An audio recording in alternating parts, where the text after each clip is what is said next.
Welcome back to Coda Conversations. Today we're going to continue the conversation about Elon Musk and the whole Twitter saga.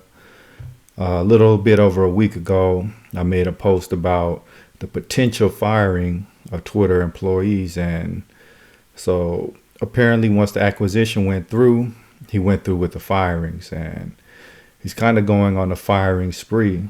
The latest news story is about him firing employees that he had a spat with on social media. I don't really think he really thought through his plan, because when you fire that many employees, especially in a software company, it's hard to continue to add new features. It's hard to even maintain the application because all of the engineers that had in-depth knowledge of the code base, they're now gone. You know, the remaining engineers, I'm sure most of them are starting to look for new jobs because from what I've been seeing, he's been making it a very unfriendly place to work. Like the employees that used to be able to work remotely, he's wanting everybody to return to office. You can't really criticize him too much or you might be fired. So when it comes to software companies, the employees are really the assets. They're really the lifeblood of that company.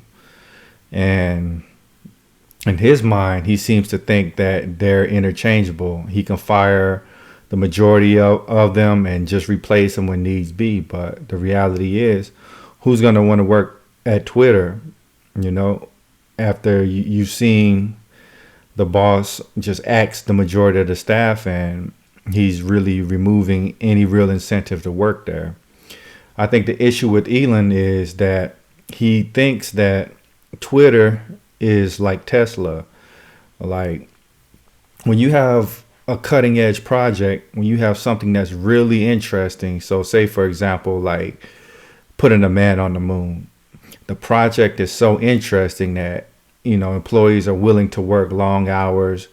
They're willing to be a bit underpaid. They're willing to deal with tough bosses. However, when you just have a fairly mundane product like Twitter, you know, social media app, you're not going to have those employees who are willing to put up with that kind of thing because they're not that invested in the mission. They're more so interested in the work environment and the pay.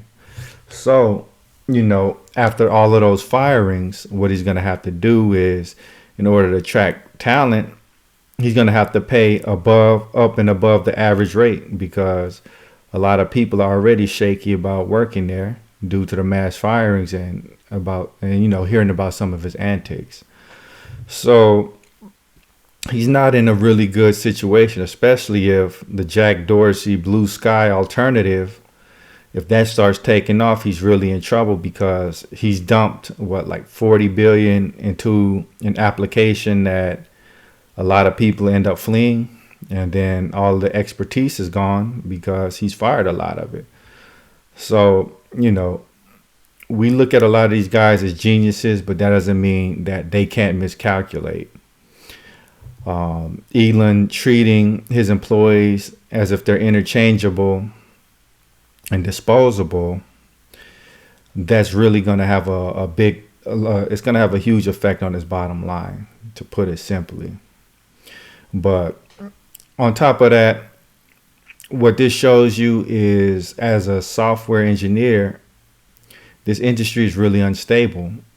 Ultimately, you are disposable, meaning that whenever you no longer benefit the company, say bye-bye to your job. So this is why it's always important to stay on top of your skill set, to keep your network up, to keep your visibility up, because if you don't, you get hit with one of these mass layoffs, it's going to be very difficult to find another job, especially one that pays as much as the one that you just had.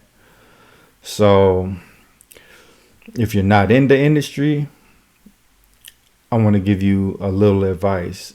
Don't come in the industry if you're not ready to work, if you're not ready to continuously learn, if you're not ready to put in hours of effort outside of your job, because this is an industry where you can get stuck very quickly. You get paid quickly, but you can also get stuck quickly.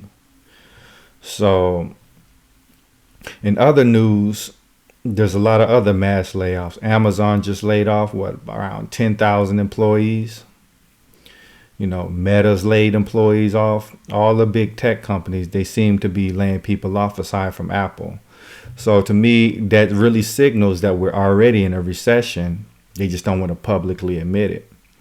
So take some steps to protect yourself. If you already have a good job, you probably want to stay there. Even if you get a better offer elsewhere, because what does it matter if you're making 190K at this other job if you're only there for a couple of months before they lay you off? Now, this is why it's very, very important once you get at a job to become that go-to guy. A lot of engineers, they like to complain about, getting the hard problems to solve, about their workload being high. But if you're that go-to guy, if you're the guy that's solving the hard problems and, you're getting a lot of work done, when layoffs come, they're probably going to cut other people ahead of you. So that's really how you can play defense in times like this. But yeah, on that note, y'all have a good one. Peace. God bless.